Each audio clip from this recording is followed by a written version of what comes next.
Ryan রাফির সাথে আমার আগে পরে অনেক আমরা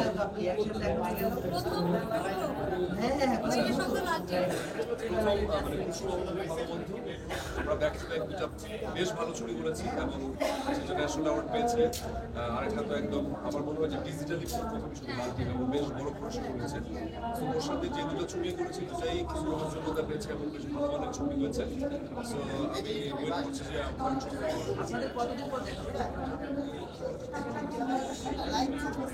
অনেকদিন পড়লো প্ল্যান নাই, বাট ইচ্ছা আছে, দুজনের ইচ্ছা আছে।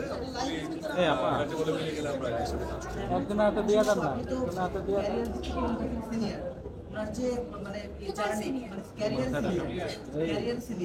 দুটো সিনেমা প্রথম সিনেমা একসঙ্গে, তাহলে সিনিয়র কি করে হয়? আগে এসেছেন নাটকে আগে মানে যেভাবেই হোক আমরা সিনিয়র যেহেতু আগে এসেছেন তো সাবেন না ভাই, পাই না তো, আপনি তো বুঝলাম না কি করছে। আমার খুব ভালো বন্ধু এবং যেটা বললাম যে বন্ধুত্ব আমাদের শুরু হয়েছে হচ্ছে সিনেমার মাধ্যমে এবং সিনেমা আমার জন্য সারা জীবন ভালোবাসি আর ওর সাথে পরিবার না করি স্পেশাল হয়ে থাকবে। তো স্পেশাল কাজের সাথে মন ছিল এবং প্রথম কাজের প্রতি ভালোবাসা অনেক বেশি থাকে।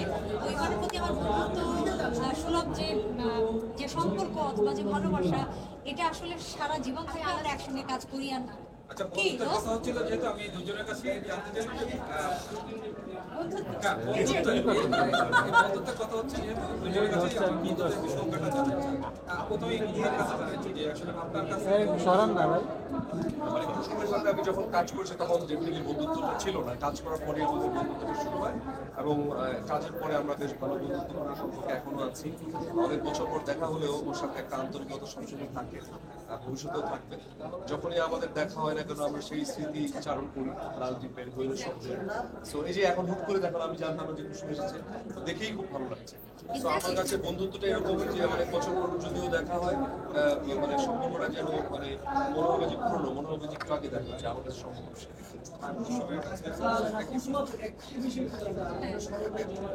ক্যামেরার লোককে ও তো ছিল না, ও আজকে সকালে আসছে।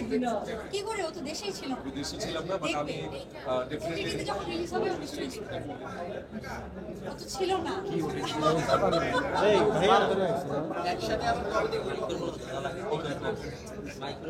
আমার মনে হয় যে আমাদের সিনেমা কতখানি সাকসেসফুল ছিল এটা আমি এখন এত বছর পর এখানে দাঁড়িয়ে বুঝতে পারছি। মহিলা শব্দ রিলিজ হয়েছিল 2010, লালটি রিলিজ হয়েছিল 2012, এটা 2024-এর শেষের দিকে আমরা।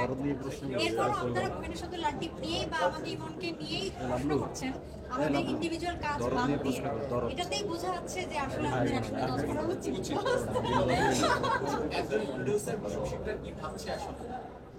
কি বিষয়? শরতে যাব তো মাত্র রিলিজ হলো, হল শেষ হলো, এখন ওটিতে যাচ্ছে, তারপর হয়তো ফেস্টিভ্যালে আমি ট্রাই করবো।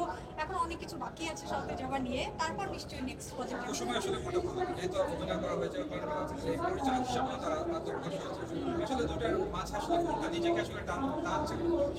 আমি করতে চাইছিলাম বলেই তো আমি প্রডিউস করেছি বা ডিরেকশন দিয়েছি বা স্টোরি লিখেছি। আর লেখালেখির প্রতি তো আমি সবসময় আসলে আকর্ষণ ছিলাম, এই লেখালেখির সঙ্গে জড়িত অনেক বছর ধরে। হ্যাঁ, আমি আসলে প্রস্তুতি তো না নিয়ে কাজ করা সম্ভব না। ইচ্ছা ছিল এবং প্রস্তুতি ছিল বলেই তো আমি করছি। হ্যাঁ,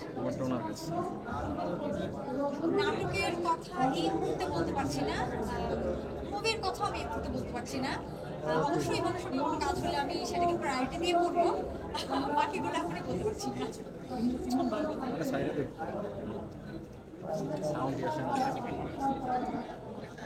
আসলে এটা একটা ওয়েব ফিল্ম ছিল মায়াটা, এবং সত্যি কথা বলতে